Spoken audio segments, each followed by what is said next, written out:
오늘은 사무엘상 27장 1절로 4절 말씀 전하겠습니다. 이제 27장은 다윗이 사울을 피하여서 블레셋 등을 돌아다니면서 10년간의 방랑 생활을 하게 되는 제 3차 방랑기에 접어들 때입니다. 참 하나님께서는 한 사람의 그 위대한 사람을 만들기 위해서 그냥 만들지 않고 이렇게 방랑기나 고난의 연속, 이 시험의 시간들을 주신다는 것을 볼 수가 있죠. 그냥 왕이 되거나 그냥 위대한 자가 나오는 게 아닌 것이죠. 그래서 또다시 이제 10년 동안 그동안에 사울을 피하여 그렇게 도망 다녔었는데 이제는 또 이제 블레셋이라는 곳에서 또 다른 종류의 방랑 생활을 하게 된 것입니다. 그래서 이제 그 주의 일을 크게 할 사람들은 항상 이런 단단한 시험 기간들을 통하죠. 뭡니까? 좋은 일 하려고 그러면 어려운 시험을 통과해야죠. 어려운 시험이 통과 없는 좋은 위치는 어디 있습니까? 그런 건 아무도 없죠. 모든 좋은 위치는 모든 좋은 시험을 통과해야 된다. 어려운 시험을 통과해야 된다. 어려울수록 그 시험이 통과되면은 아주 좋은 위치를 차지한다. 마찬가지입니다. 주의 일도 큰 그릇일수록 하나님은 오랫동안 고통을 준다 그런 개념은 아니에요. 고통을 준다는 개념이 아니라 단련을 시키고 또는 시험을 보게 하신다. 그것은 공식인 것 같아요. 공식. 심지어 예수님도 공생의 사역을 시작하실 때 40일간의 금식이라는 엄청난 시험과 단련을 받았잖아요. 주님도 바울도 다메섹에서 만난 다음에 3년을 아라비아 광야에서 단련받았고, 누구든지 주의 일은 그냥 그저 주는 게 아니에요. 다 단련을 받은 다음에 그 다음에 줍니다. 이 다윗은 특별히 오래 받은 것 같습니다. 어쨌든 다윗이 이제 블레셋으로 피할 수밖에 없는 이유가 세 가지가 있습니다. 세 가지가 있는데, 첫 번째는 사울의 핍박이 너무나 지나친 거예요. 너무나 지나쳐서 이건 뭐 숨 쉴 수가 없습니다. 그래서 다윗이 사울에게 몇 번이나 이야기했지만, 왜 나 같은 미천한 자를 잡으려고 사울의 왕권을, 그 사울의 왕이 해야 될 일을 전혀 하지 않고 왕의 직분을 감당하지 않고 왜 나 같은 메추라기 같은 놈을 잡으러, 나 같은 빈대 같은 놈을 잡으러 이렇게 왕의 직분도 하지 않고 그러냐라고 할 정도로 어때요? 그냥 잡으려고 그러는 거예요. 왕의 직분을 전폐하고 다윗 하나 잡으려고 그냥 그 나라 전체의 아버지의 역할을 하지 않고 한 개인을 잡으려고 그 사울이 그러고 다니니 얼마나 숨막힙니까? 첫 번째는 사울의 핍박인 거예요. 두 번째는 뭐냐면 사울의 핍박도 핍박이지만 사울의 주변에 있는 사람이 자꾸 사울을 부추겨가지고 자꾸 사울의 마음을 분노케 하는 것이죠. 분노케 하는 것입니다. 이제 그 목회자가 이제 화가 나는 경우가 있는데, 그게 언제냐면은 자꾸 아내가 교인들의 안 좋은 상황과 또 교인들이 목사에게 안 좋은 이야기들을 소문을 듣고 와가지고 전달해 줄 때 목회자는 분노가 나는 거예요. 그렇죠. 그런 이야기를 이제 자꾸 들으면은 특별히 사모가 주로 그렇게 이야기를 하게 되는 거죠. 뭐 누가 그렇답디다, 누가 좀 목사님 이런 것에 대해서 마음에 안 든답디다, 이런 거 좀 고쳐주면 좋겠습니다. 이제 이런 이야기를 이제 딱 민심을 듣고 와서 사모님이 이제 목회자한테 이야기해요. 그 목회자는 이제 듣고 있다가 머리를 끄덕끄덕하지만 쌓이면 분노가 쌓여요. 목회자도 어차피 밥 먹을 때 사람이니까 쌓이는 거죠. 그럼 그거 99.9% 설교 때 언젠가 나옵니다. 그래서 저는 일단 우리 아내한테 민심을 듣고 나한테 이야기하지 마라, 제가 그랬어요. 제가 누굽니까?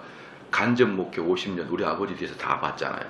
그러니까 저는 목회를 워낙에 아버지 밑에서 확실하게 봤기 때문에 나이가 70 먹은 목회자보다 제가 더 잘 알아요. 목회에 대한 현상들을. 저는 이미 어릴 때부터 습관적으로 봐왔기 때문에 이렇게 할 때는 이렇게 하는 거. 그리고 목회자는 자신이 모르는 게 많아요.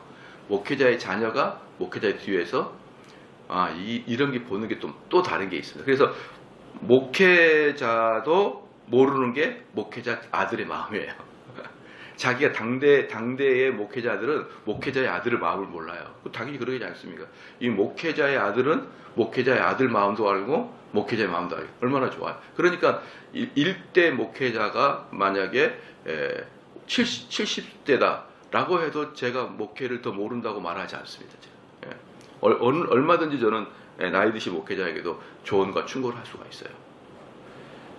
그리고 실질적으로 하고 있고요. 저는 많은 목사님들에게 사모하고 교회 이야기 하지 말라고 항상 얘기해요. 그건 목사님의 분노를 자초하는 것이고, 목사의 분노는 어느 순간에 설교 단상에 나타나면 죄를 책망하면서 성도를 책망하는 게 아니라 목사의 감정적 분노가 터져 나와요. 그것은 죽자는 겁니다, 결국.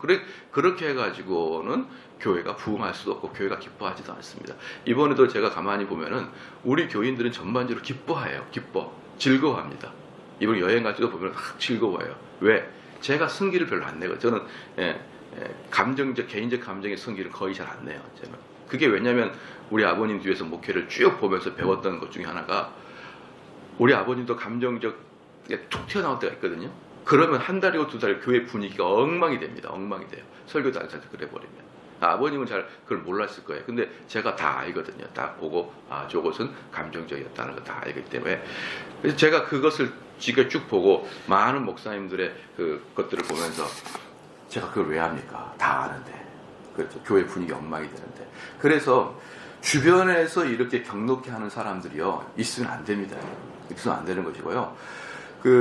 만약에 목사님 스스로도 또는 사역자 스스로도 내가 가치적 중립이 잘 안 되는 사람 있잖아요. 그 감정에 휘둘릴 수 있는 사람들은 안 들어야 돼요. 옛말에 그런 말 있잖아요. 왕도 없으면 뒤에서 욕할 수 있다는 거 있잖아요.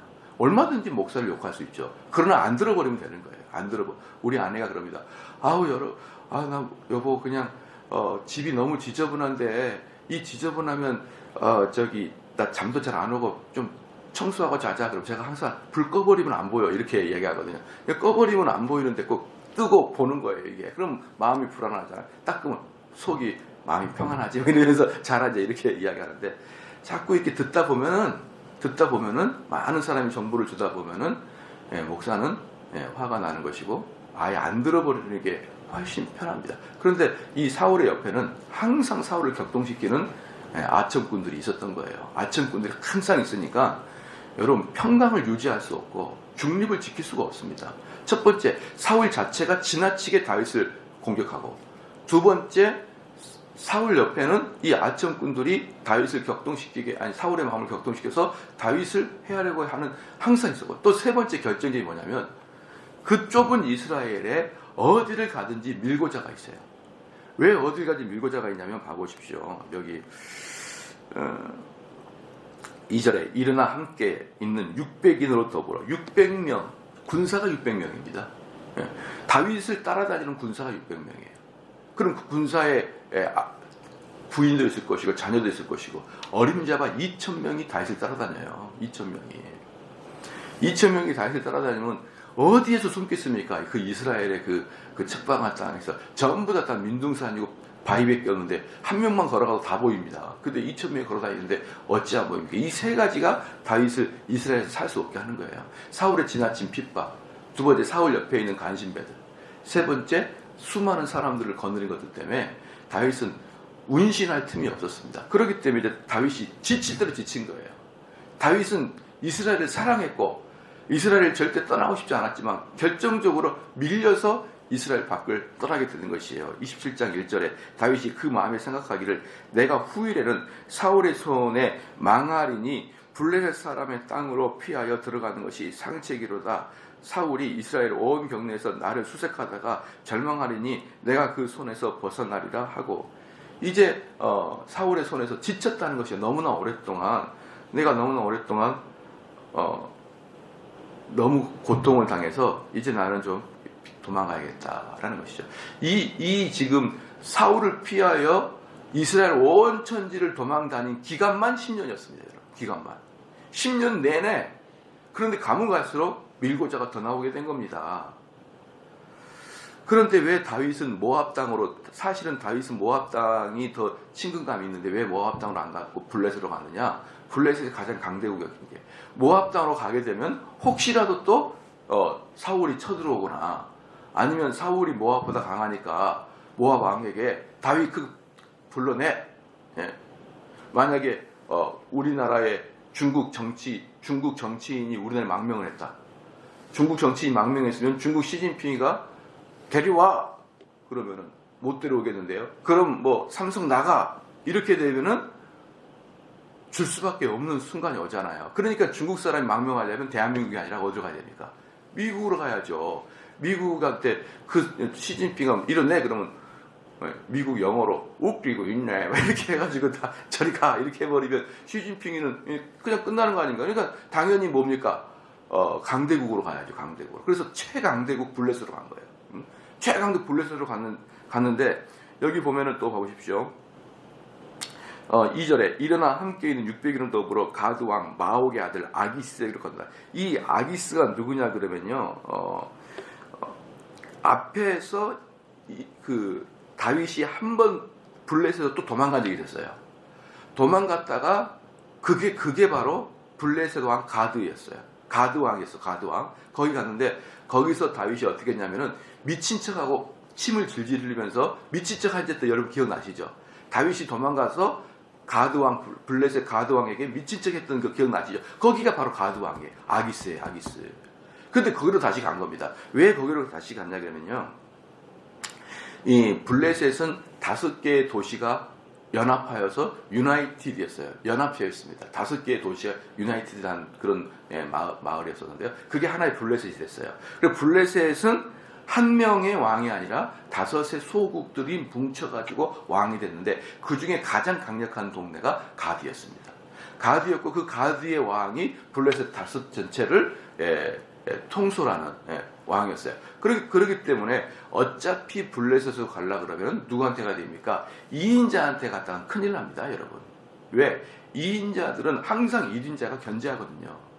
근데 거기로 다윗이라는 군대 600명을 들고 들어가게 되면은 1인자가 저거 뭐야 저거, 그렇지 않은 용맹스러운 다윗의 군대를 받아들여? 이렇게 하면서 의심을 품거든요. 그러면은 다윗이 불안해지기 시작하는 거예요. 그 위치 자체가. 그런데 다윗은 그것을 알고 아예 그럴 바에 최고의 권력자에게 찾아간 것이 바로 그 가드왕 아기스예요. 그리고 이제 아기스 같은 경우는 그 10년 전에 다윗이 도망가가지고 막 미친 척 할 때, 그 아기스가 나에게 미친놈이 어서 저놈을 데리고 가냐, 보내라 그랬거든요. 근데 그게 이제 쇼였다는 것을 알게 될 수 있잖아요. 지금 다윗이 이렇게 가면은. 그런데 이때 이미 10년이 지났기 때문에 아기스가 그때는 저놈이 미쳤는데 지금은 좀 정신이 돌아왔구나, 이 정도의 기간이 충분히 되는 거예요. 20년은. 그러니까 이 사람이 가드왕한테 이렇게 가게 된 겁니다. 가게 된 거예요. 자, 봅시다. 그 다음에 2절 일어나 함께 있는 600인으로 더불어 가드왕 마옥의 아들 아기스에게로 건너가니라.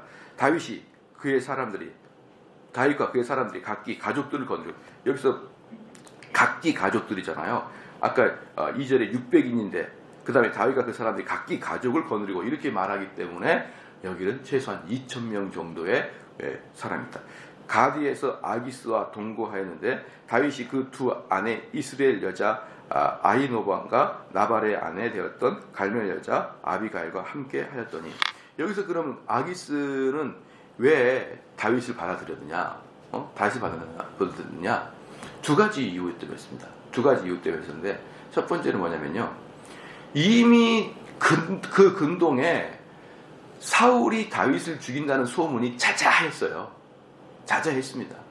그러니까 블레셋 왕도 다윗이 도망다닌다는 것을 다 알고 있었죠. 우리로 말하면요, 블레셋과 이스라엘은 전라북도와 충청도 그런 경계예요. 바로 옆에예요. 경계선 넘어가면 블레셋입니다. 그러니까 다 소문이 퍼지죠. 다 소문이 퍼지죠. 그러니까 다윗이 언젠가는 우리나라에 망명 올 것이다 라는 생각도 했을 것이고, 아니면은 최소한 다윗이 망명하는 게 너무 어색하지 않아요. 너무 합리적입니다. 다윗이 망명한 것은 합리적이에요. 그러니까 가드 왕은 당연히 블레셋으로 도망올 것이다 라고 생각하고, 두 번째, 다윗이 용맹한 것은 이미 동네 사람이 다 압니다. 그 용맹한 군사들을 내 밑에 휘하에 둔다는 것은 얼마나 여유가 있습니까? 그러니까 그 사람들이 뭐예요? 600명의 군사들이 반란을 일으켜봐야 블레셋에는 안 되는 거고, 그렇잖아요.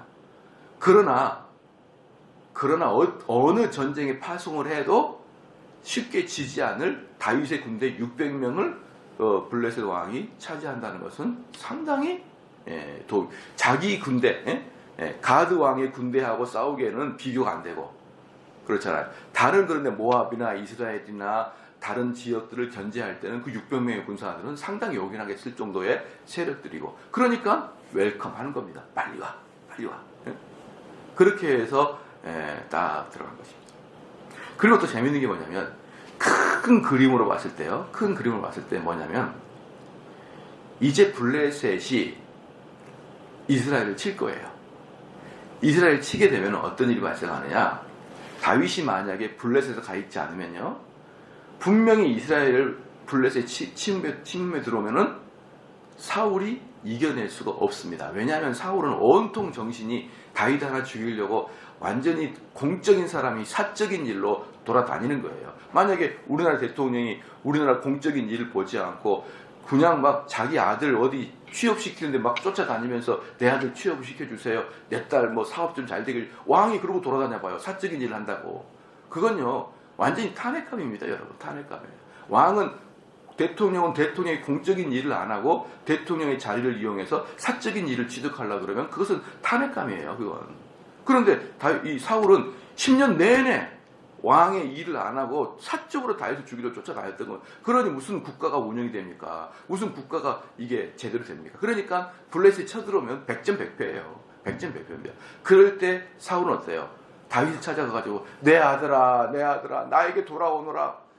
근데 저 블레셋들이 우리를 침몰한다. 내 아들 다윗아, 네가 좀 나가 싸워라. 그럼 다윗이 나가 싸울 것이고, 또 다윗이 나가 싸우면 이길 것이고, 또 이기면 사울은 천천히, 다윗은 만만, 사울의 화는 더 꼭대기까지 올라갈 것이고, 이것이 반복되기 때문에 하나님이 아예 다윗을 그냥 블레셋에 갖다 놓고, 딱 블레셋에 있을 때 블레셋이 사울을 쳐버리고, 그리고 사울이 죽게 돼요. 결국 이 사건 이후에 블레셋에 의해서 사울은 죽게 됩니다. 자, 이런 모든 것들 때문에 다윗은 블레셋에서 넘어갔어요. 그런데 여기서 중요한 게 뭐냐면, 어쩔 수 없잖아요. 어쩔 수 없고, 또 하나님이 블레셋으로 가는 것을 허용해 주신 거예요. 그러나 여러분, 두 가지였습니다. 첫 번째, 다윗에게 경고를 분명히 했었어요. 뭐였냐? 절대로 이스라엘을 떠나지 말라고 경고했었습니다. 경고했었고요. 두 번째는 뭐였냐 그러면요, 두 번째는 이스라엘 백성들에게 철저히 금지한 땅이 어디였었냐? 블레셋이었어요. 다른 모든 땅보다도 블레셋의 우상숭배가 가장 강했거든요. 모압, 암몬, 에돔, 이런 사람들은요 직간접적으로 이스라엘과 피가 혼혈되어 있는 애들이에요. 직간접. 그러니까 이스라엘 여호와 하나님이 영 낯설지는 않아요. 근데 블레셋의 나라는요 이스라엘과 아무 관계도 없고, 그때 근동에서 가장 우상숭배가 강했던 게 블레셋이었어요. 그래서 하나님께서는 특별히 이방 땅, 그 중에서도 블레셋은 접근 금지 구역이었었는데, 이 다윗이 그리 툭 들어간 것입니다. 여러분 한번 생각해 보십시오.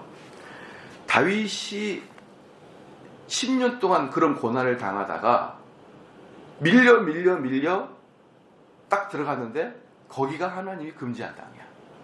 금지한 일입니다. 그러면 물어볼게요. 하나님은 다윗의 상황을 고려해 줄까요? 고려해 주지 않을까요? 안 해줘요. 이게 정말 뭡니까? 야, 이거 너무 잔인한 게 아닌가? 네, 사무엘상 22장 한번 봐볼까요? 22장.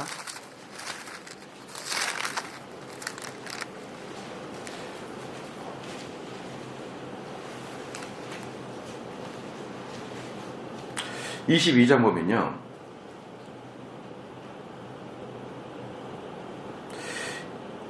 5절 말씀에 선지자 갓이 다윗에게 이르되 이 요새에 있지 말고 떠나 유다 땅으로 들어가라. 다윗이 떠나 헤롯 수풀에 이르니라. 이 선지자 갓이 외국의 도피에 있던 다윗에게 빨리 유대로 다시 돌아가라, 그렇게 예언을 해줬어요. 그러니까 다윗은, 이 갓은 누굽니까? 그 사무엘의 제자고, 그 다음에 하나님의 말을 대언하는 그런 선지자였거든요. 다시 유다 땅으로 들어가라. 그리고 유다에서 다윗은 나오면 안 됩니다. 그런데 이것을 어기고 갔죠. 근데 이거 사실은 별 내용이 아니에요. 다윗이 오래전에 선지자 갓에게 이런 이야기 들었었고, 근데 지금은 이렇게 저렇게 해도 완전히 꽉 막혀버리는 그런 지역에서 도망간 거거든요. 근데 하나님이 이것을 용납을 안 해줘요. 그래서요, 이런 일이 있습니다. 제가 이걸 참 말로 표현하기가 어려워요. 제가 늘상 설교를 통해서 말씀드리는데, 다윗이 있죠. 다윗이 이제 하나님의 사람이 있어요. 하나님 사람이 있는데, 요 하나님의 사람을 훈련시키거나 또는 이 하나님의 사람이 죄를 지어서 하나님께 책망받을 때 누구를 들어 쓰잖아요. 누구를 들어 써서 얘를 혼내줍니다. 얘를 혼내줘요. 그럼 얘를 혼내줄 때는 얘가 죄가 있어서 혼내주는 거예요. 얘가 죄가 있어서 하나님이 이 사람을 들어서 얘를 혼내주는 거예요. 그럼 얘는 어떻게 됩니까? 시작. 얘는 하나님의 사람을 쳤기 때문에 얘는 끝장나는 거예요. 얘는 끝장나는 겁니다. 그러니까 이게 아주 이상한 거예요. 하나님의 사람이 죄를 지었을 때 이 사람을 들어 쓰는데 이 사람은 더 크게 혼나는 거예요. 마찬가지, 역으로 생각해 보십시오. 하나님 사람이 핍박을 당했는데 핍박을 당한 것에 대한 보상은 또 해줘요. 이 핍박에 대한 보상은 왕으로 보상을 해줍니다. 왕으로 보상해 주는데 그럼에도 불구하고 지은 죄는 또 두들겨 패는 거예요. 하나님은 너가 이렇게 열심히 했으니까 열심히 한 것에 대해서 요만큼은 내가 인정해 주게, 그게 없는 거예요. 그게 없습니다, 여러분. 우린 자꾸 그렇게 착각하는데 이만큼은 칭찬해 주고 잘못한 이만큼 두들겨 팹니다. 근데 나중에 이제 사무엘상 이제 27장 이후부터 쭉 보면 알겠지만, 나중에 어떤 일이 발생하냐면요, 이 일 때문에 큰 다윗이 곤욕을 치르게 돼요. 첫 번째는 뭐냐면, 이 일 때문에 다윗이 이스라엘 유대 땅과 완전히 싸울 뻔했습니다. 완전히 싸울 뻔했어요. 예, 우리나라면 6.25를 다윗이 직접 앞으로 이끌고 나와서 이스라엘의 대적이 될 뻔했고요. 두 번째는 뭐냐면, 지금 블레셋 안에서 다윗이 살고 있던 지역을 이방 아말렉이 쳐들어와서 아주 박살을 내놔버렸습니다. 이게 완전히 다 당해버린 거예요. 그러니까 하나님께서 그냥 넘어가지 않고 그 와중에서도 하나님의 법을 어기는 거에 대해서는 철저히 하나님이 다 쳐버렸는데, 바로 그게 그 지역에 자기들이 살고 있는 블레셋 안에 살고 있던 지역을 아말렉 조선이 쳐들어와가지고 아주 티끌도 안 남기고 다 끝장을 내버렸던 사건이 있습니다. 그래서 좀 더 볼게요. 5절 4절 말씀에 다윗이 가드에 도망한 것을 혹이 사울에게 고함해 사울이 다시는 그를 수색하지 아니라. 그래서 이제 그렇게 이제 쭉 나타나는데, 지금 결론은 뭐냐 그러면요, 너무나 인지상정입니다. 뭐가? 다윗이 더 이상 유대 땅에 있지 못하는 것은 너무나 인지상정이에요. 그리고 그곳에 가는 것은 심지어 블레셋 왕이 보기에도 너무나 합리적인 일이었어요. 그러나 너무나 인지상정이고 너무나 합리적이지만 하나님 보시기에는 명령을 어긴 것입니다. 하나님 보시기에는. 여러분들 혹시 신앙생활 하다가 저희 교회에서 이런저런 만약에 고통을 당한다고 칩시다. 이런저런 고통을 당해요. 그래서 내가 더 이상 이 교회에 못 나오겠습니다 라고 말할 정도는 너무나 인지상정, 야, 저 정도 교회에서 상처받았으면 교회 못 나오겠다, 그럴 만한 상처를 받아도 교회를 떠나는 것은 죄입니다.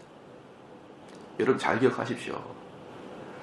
나는 더 이상 이 교회에 못 나온 이유를 정확하게 10가지를 기술을 할지라도요, 결론은 떠난 거예요. 결론. 착각하지 마십시오. 내가 만약에 뭔가 주일학교 교사를 하다가 너무 고통을 당해서 그만둬 버렸어요. 너무나 인지상정이죠. 그러나 그 사람은 떠난 거예요. 여러분, 이걸 이겨내야 됩니다. 그러니까 다윗도, 우리가 보면은 다윗은 앞으로도 계속 도망 다닐 거고, 계속 죽을 위험에 처해질 것이고, 계속 밀고를 당할 거야. 계속. 그런데도 거기 있으란 말입니까? 라고 할 때 하나님은 거기 있으라는 거예요. 어떻게 생각합니까? 너무 잔인하고 생각합니까? 하나님의 일이 너무 잔인합니까? 근데 하나님의 일이 이러는 걸 어떻게 합니까? 우리는 흔히들 내가 왜 여기를 떠나야 되는지에 대한 이야기를 합법적으로 잘합니다. 잘해요. 근데 여러분, 그 결과는 항상 하나님을 떠나는 겁니다. 어느 사람이 그러더라고요. 목사님, 제가 목사님 수요 예배를 잘 못 나옵니다. 왜냐하면 기도도 다 집중이 안 된다다가 얘를 데리고 오니까 얘가 막 왔다 갔다 하니까 도무지 기도에 집중도 안 되고 남한테 방해가 되는 것 같아가지고 제가 계속 요 몇 달 수요 예배를 못 나가는데 목사님 좀 이해 좀 해주십시오 라고 해서 제가 이해는 하죠. 예, 이해는 하죠. 다윗처럼 아니 기도하는데 얘가 뭐 돌아다가 머리 쿵 찌면 얼마나 속상합니까? 그게 기도가 집중이 안 돼. 이해가 안 됩니다. 그래서 제가 얘기했죠. 그러나 기승전결 기도는 안 하는 거잖아. 내가 그랬어요. 그렇죠. 그렇죠. 어쨌든 기도는 안 하는 거예요. 그 사람이 수요 예배가 싫어서 떠나든, 얘가 자꾸 돌아다닐 때가 기도에 집중이 안 되니까 떠나든, 기승전결 교회는 기도의 자리를 떠나는 겁니다. 그거랑 똑같은 거예요. 근데 우리는 지나치게 인간적 합리적인 이유를 내가 은혜의 자리를 떠나는 거에 대해서 쉽게 이야기합니다. 그거 하나님이 그거 심판합니다. 어쩔 수 없지만 심판해요. 하나님이 주신 시험과 연단과 결단을 여러분 왜 자꾸 발로 차버립니까? 그래서 이 부분에 대해서 100번이고 이해하죠. 10년 동안 피난 다니고 600명, 자기 혼자가 아니라 600명의 가족들을 거느리고 이 사람들을 건사해야 되는데 이스라엘 땅 광야 가보십시오. 먹을 거 하나도 없어요. 하나도 먹을 거 없어요. 물도 없습니다. 어디 지나다니면 전부 다 보입니다. 그런데 10년을 돌아다닐 때 블레셋 왕 아기스조차 그래 네가 우리나라에 오는 것은 합법적이다, 합리적이다로 말할 정도로, 그런데 하나님은 그냥 지나가지 말아요. 그래서 언제든지 우리 성도들의 인간적이고 육신적인 그런 합리성을 가지고 은혜의 자리를 떠나지 않기를 주의로 축원합니다.